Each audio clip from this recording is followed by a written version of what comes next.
Hey guys, Ryan here, and in this video we're going to be covering how to fix that annoying stuttering issue that can occur when playing Lies of P, particularly when you start moving the camera around. So with the release of the Switch 2 version of this game, I decided to go back to it, but I was really shocked to discover that the game was running absolutely shockingly bad on my system, which is a bit weird considering it's a system with a Ryzen 5700X, an Nvidia RTX 5070 Ti, and a 32GB of RAM. So really, in other words, way above what the recommended requirements are.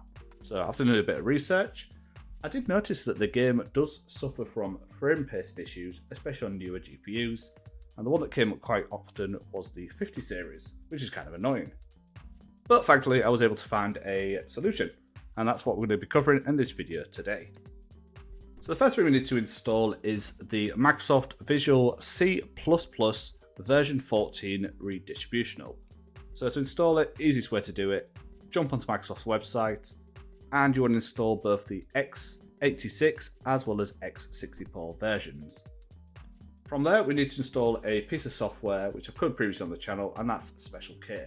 So what we're using Special K to do is to fix the stuttering that's caused by the poor frame pacing issues with Nvidia 50 series GPUs. So to install Special K, very straightforward. Literally go to the website, click on download, and then follow the installer from there.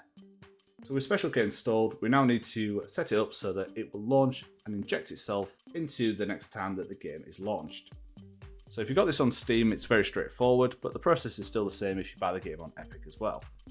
Basically, find the game, go to Properties, and under the tab where it says General or the equivalent, there's a section here where it says Launch Options. From here, it's just a matter of just adding the following, which is SKIF, then the word command, separated by percentage symbols. So what that'll do is that whenever the game will launched, it will now start, and Special K will get injected into the game.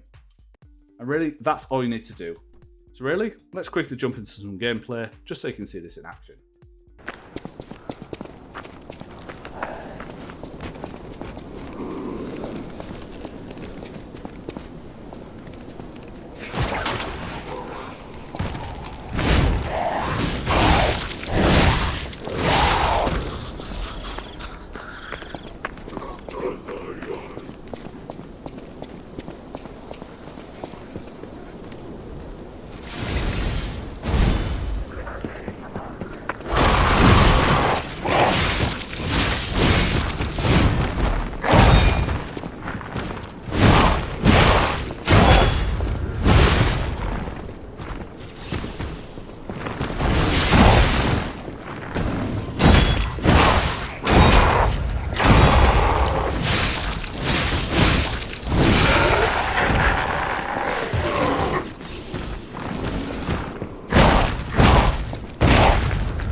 So as you saw, the game's a lot more smoother, and you'll often find that when you're moving the camera and you're dodging, it's a lot more responsive, which is exactly what you need in a game like this. And also with that, it brings this video to an end today. Thank you very much for watching, and if you did find it helpful, then please don't forget to leave a like, share the video, as well as subscribe to this channel to see more content like this in the very near future. Thanks again, and I'll see you again soon. Goodbye now.